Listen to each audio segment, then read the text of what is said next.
që mund të çohet për interpretim. Po shkojnë Komisioni i Venecës mas një viti i kthen përgjigje.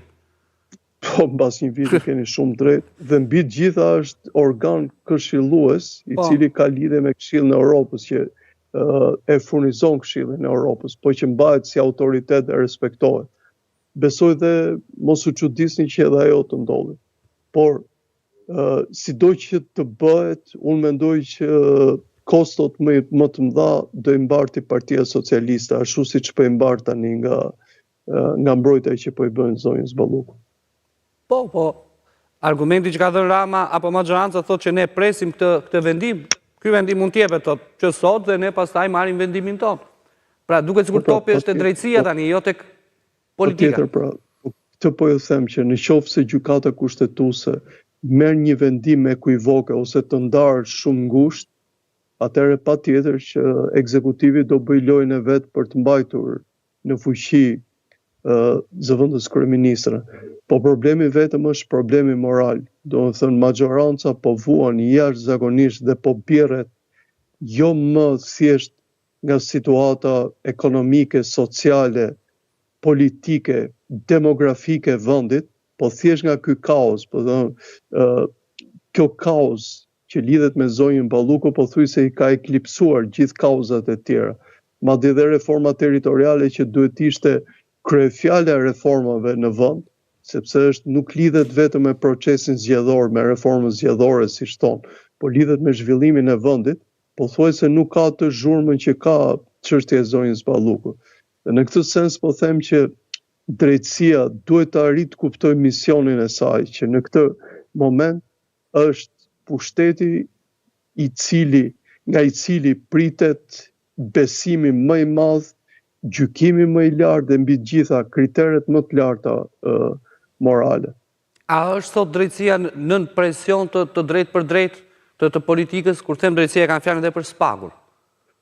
Besoj që po.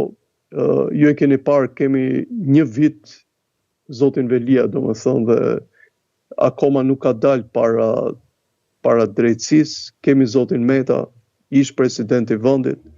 Kemi zotin Berisha me atë kazusin që filloi aq shumë për klubin Partizani dhe që tani pothuajse harrohet fare. Ashtu si pasaj për grupe të tjera të ndryshme që janë grupe kriminale, të cilat po humbim sensin në fakt që është më shumë zhurma e spakut se sa ajo që duam të dëgjojmë pastaj ke gjykoja. Domethënë ka një zvarritje shumë të madhe. Është e kuptueshme edhe ajo që spaku ka peshë të jashtëzakonshme sepse gjitha dosjet e korrupsionit shkojnë tek ajo, po mendoj të paktën që gjykoja duhet ishte diçka më e shpejt bashkë me spakun për disa çështje të caktuar, të vendosi një lloj hierarkie. Kam përshtypjen tani se futet mik për të dalë në gjyq. Aq shumë zvariten çështjet në vendin tonë. Dhe ne më shumë se krenaria për vettingun që bëm, tash duhet të jetë alarmi se si do dalim nga ky ngërç i madh i dosjeve pafund që rinë këtë drejtësia dhe kanë pezulluar një pjesë të problemeve të individit dhe të institucioneve shqiptare me njëra tjetrën. Përveç pronës private, pastaj që tek ne është një katraur në vete.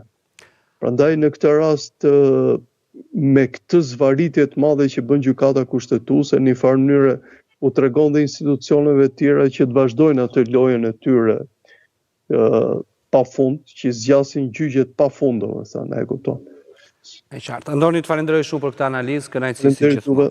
Ishim me gazetarin dhe analistin Ben Andoni. Ndjekim tani një blok shkurt të tjera zhvillime gjatë 24 orëve të fundit.